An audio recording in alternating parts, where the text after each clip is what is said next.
Hey, I'm Josh, the founder of the Accountability Group, and hi, I'm Josh, in recovery and still on a daily basis vigilantly battling the diseases of addiction and mental health, since I have co-occurring disorders and one hand washes the other. Excuse me, I just had some of my coffee.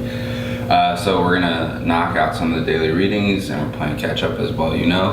If you've watched any of these videos before, because I'm moving, so that process takes a lot longer than I actually thought it would. I thought it'd be pretty quick.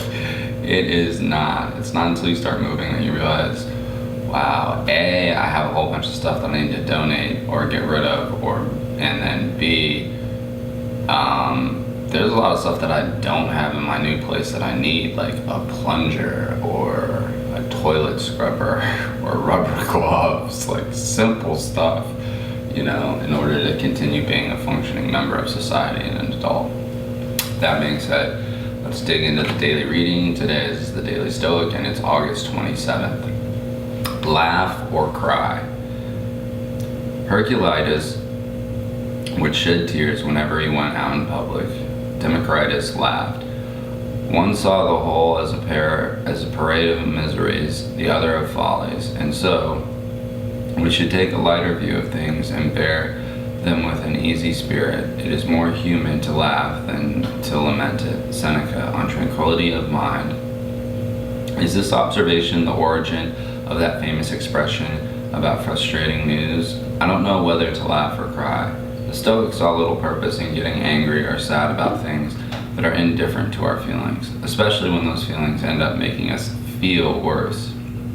It's also another bit of evidence that the Stoics were hardly some depressing, bitter group of old men. Even though things were really bad, when the world made them want to weep in despair or rage, they chose to laugh about it. Like Democritus, we can make the same choice.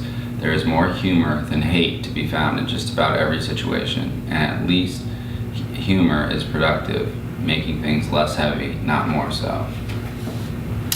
That's a really good and applicable reading to a conversation I was having on one of my WhatsApp threads this morning around 5ish or so, because some of my friends that are still in the medical field, one of them is having some difficulties at the ICU, let's just put it that way. And it's a new position, new place, new hospital, and she's not in the program. She's not in any of the programs, and she also doesn't suffer from, poor mental health like I do, although because of my therapist, psychiatrist, and doctor, I've been able to maintain my proper mental health for a while and stay between the guardrails. That being said, yeah, we can laugh or cry. It is a choice, much like love is a choice. Lust might not be a choice. I mean, that's part of our biological imperative to procreate and propagate the species and have generation after generation in order to ensure the survival of our species. But love is a choice. Getting sober is a choice. Being happy is a choice. Finding silver linings or the positive aspects of adversity and challenges in our life is a choice. Now that might sound like really simple, and people might be being like, oh, well, Josh, you have all this time, of course it comes easy to you, and it does not. I spent 2.5 weeks in severe depression, probably about 4 weeks ago now, where, that's part of the reason why I'm behind.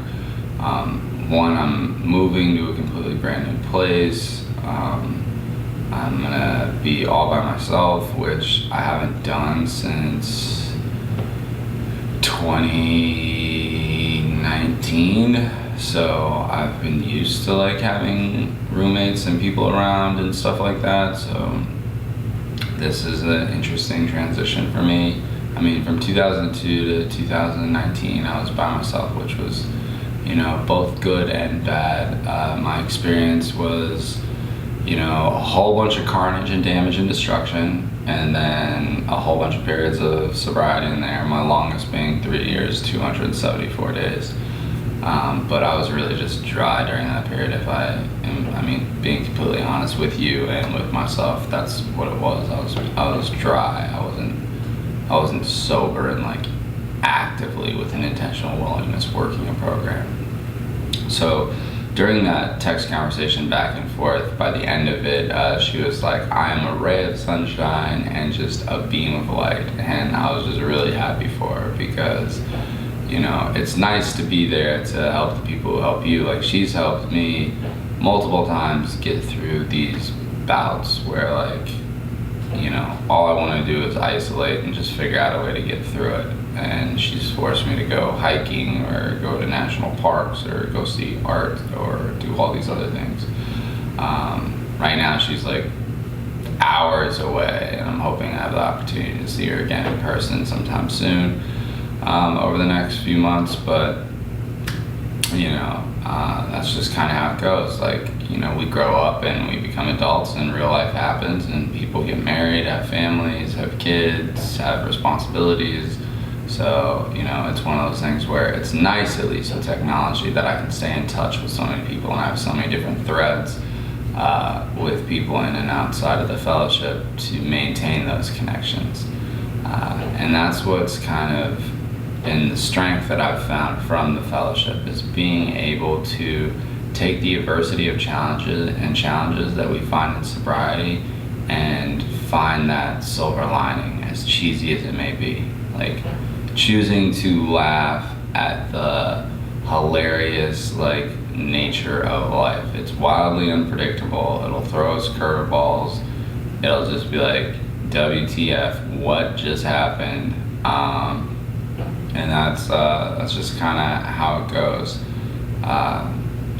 So my hope for you is that you're able to find ways to laugh instead of cry. Sitting in depression and misery will just keep you there, whereas finding healthy outlets and ways to socialize healthily, exercise, eat right, pick up old hobbies, all sorts of things, that can be extremely beneficial. So with that, I'd just say please subscribe to our YouTube channel, watch our videos if you like our videos.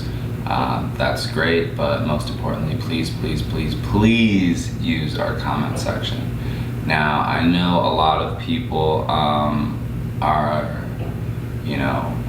been like messaging me and wanting to talk one-on-one, and that's totally fine, whether it's Messenger or WhatsApp. I'm open and available to that, and I actually give out the same number that I give out in AA and NA, as opposed to like my work phones, because those either go through a third party or they go to my EA. They don't go directly to me, but you are directly talking to me when you go to theaccountability.group, or you go to our Twitter handle, tag Building Hope, or you go to Instagram, tag Recovery, or you go to the Facebook business and fan page, The Accountability Group. That's me, that's my baby. So I've lived this for a very, very long time, and that's why it's important to me to give back, especially to give back what's been so freely given to me and allowed me to maintain all of this time and stay between the guardrails, between my fellowship and between my doctors, my therapist, psychiatrist, and my doctor. I'm able to continue to maintain, but it's a daily fight. I mean, no matter how much time you have, it's a day in, day out process. Like, I'm gonna fight for these 24 hours today. So that's my hope for you, is that you find opportunities throughout the day to laugh. Reach out to me here on YouTube, or either tag Building Hope or tag Recovery. With that, I wish that you stay healthy, stay safe, and stay sober. So again, I'm Josh, the founder of the Accountability Group. I am also Josh, still in recovery and battling on a daily basis the diseases of addiction and mental health. Thanks for letting me share.